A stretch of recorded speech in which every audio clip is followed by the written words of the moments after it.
Welcome to Applied Technology Podcast. Talking technology, you're talking applied. And welcome to another episode of our ATG Podcast. We have had a plethora of those, so you please go check them out. We have so many topics, but the topic of discussion for today is technology solutions. And with me, I have Lori, I have Jean, and I have Mark. And if you have been listening to our podcasts, you know exactly who they are, and you know how excited they are today to be able to talk about further topics that will just help us understand a little bit more about what this company is about, what we do, but also just in general, because technology is changing day by day. So let's talk about technology solutions. Jean, I'll go ahead and start with you. I know that ATG has handled a lot of high technical solutions, but can you give us an idea of some of them? Absolutely. I mean, we've done some pretty amazing things. We specialize in wireless communications and wireless technologies. We often work in network on the network side as well, but wireless is our specialty, and it's something we're definitely very good at. Over the years, we've taken a lot of antiquated systems that exist on the mountaintops, old two-way radio systems, and we've migrated them to modern digital technologies, and we have learned how to network them like cell systems, allowing us to provide much greater coverage areas for our clients. And we've noticed a trend with our clients kind of migrating away from owning their own systems and moving more to a subscriber-based model where they just purchase the device much like a cell phone and then subscribe to our service because our coverage throughout the state of California is so good and it's so clear that being able to drive down the road from city to city, county to county, and still have communications with your team back at your home city has been huge for a lot of our clients because they've always wanted more coverage. We do a lot of work in public safety. We're currently actively deploying two-way radio systems, modern P25 digital systems, and dispatch centers for several law enforcement and EMS fire agencies. Now going to you, Lori, what are some of the benefits? Well, we believe that partnering with us helps them keep up with the technology so they're not left behind, because that's the biggest hurdle that you face. And when your backbone infrastructure or your premise equipment or your software ages, then you run the risk of failure and sometimes with no solution to correct the broken equipment or fix the error. Just had a call from a customer this weekend that had a fried circuit board, and they let their system age too long, and now that board is no longer made, and so they're scrambling, trying to contact companies to get the board repaired, and the parts aren't even available. So it really can be a problem. And pretty much right now they have a very expensive paperweight, which is sad to say, and we don't like to see customers in that situation. So partner with us early, and we can look at your infrastructure and point you in the right direction. So, Mark, for example, if a customer wants to come in and wants to do all this and have us help them out, what are some of the things that ATG does? So what we like to do is actually go out, meet with them, site walk. Our team kind of delegate on how we want to do that. But we look at feasibility, scalability, and the current available technology. Some projects they're extremely complicated, and others require a methodology plan to prepare for a proof of concept. Basically, all of it starts with the site walk. Speaking about customers, has there been a weird request? Yeah, I think some difficulties we've had, working with mine or constructions, they're constantly building and moving the earth. So we have to kind of look at what we have to do to fix that communication problem if I'm on the RF side. So if it's microwave, if it's two-way radio systems, we have to get that communication back into those areas where they've kind of blocked themselves in. In essence, with the mines that I work with, they dig holes and tunnels and a lot of different things. So we have to get those radio communications into those tunnels. So we kind of have to be a little creative. One day they might have a road that goes east to west, and then the next week you go out there and it's the whole different direction. So we have to figure out, okay, what did you change?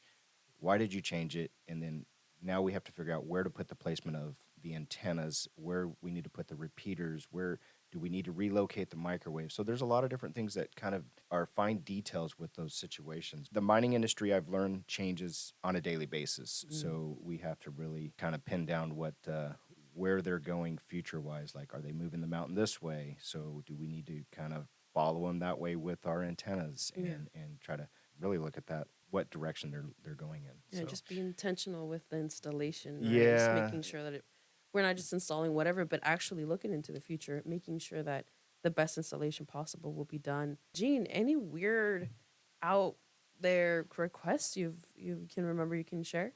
We had a utility company that operates across the state of California that they were pretty savvy with their communications already. They had a low band two-way radio system that they had licensed all across the state. Mm-hmm. And they had scattered radios all about. Nothing was really connected or networked.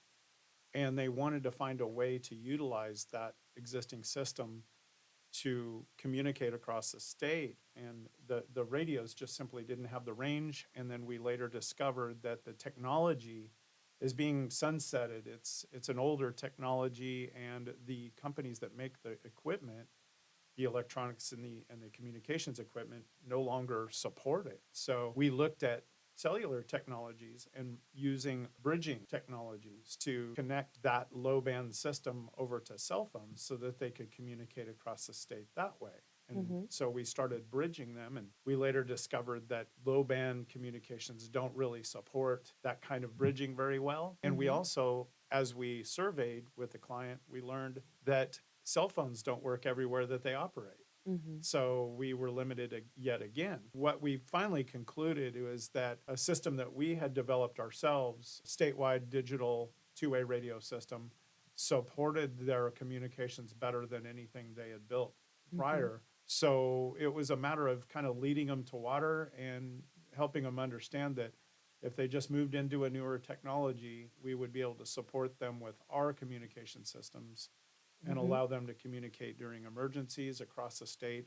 And it was a successful project, but it was a very big challenge. I've heard this concept, speaking about kind of new technologies, this concept of interoperability. What's that about? We take disparate communication systems, and it can be a telephone, a SIP phone system. It can be cellular. It can be two-way radio of any frequency. It's agnostic. The technology uses what is called radio over IP.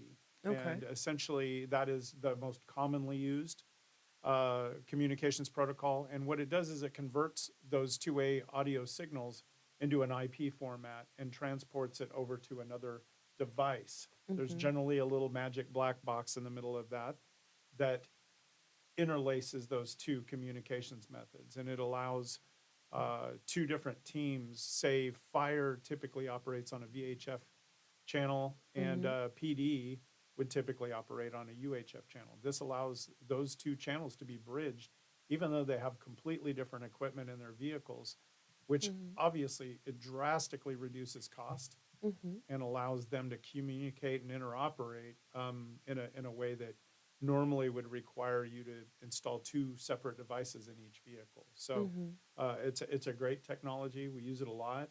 Dispatch centers use them highly. That is pretty much, the back room is full of radios with equipment that interconnects all of those radios so that you can use your computer screen to communicate with all of those different systems. So we integrate RoIP, which is radio over IP, with a SIP, which is Session Integration Protocol.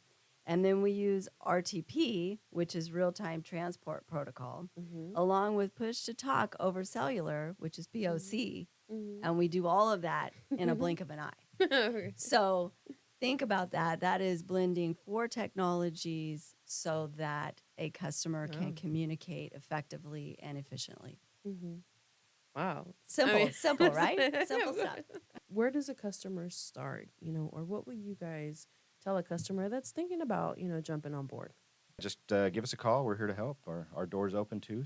From there, we'll handle the rest of the design, and we'll design a system for you that not only meets your needs, but provides the scalability for future uses and growth. Well, I basically treat it like, if you're moving into a new house and you're decorating that house, generally you like to get advice from other people that know about that particular field and more than you Right. do, and you get advice and ideas, but we like to help you make it your own. Mhm. So come down and let's collaborate on Right. what you're trying to solve. And what you'll find is I've met with clients that have given me ideas when Mhm. I've collaborated with them. So it's better to kind of exchange information. Let's find out what the problem is and let's work together on a solution. Yeah, because every technology situation might be different from others, and I think that's one of the things that I've heard a lot too in the company is that not one person has like the same exact situation than another customer. So it's like personalizing the solution, the technical solution. Well, absolutely. I agree with all of that. And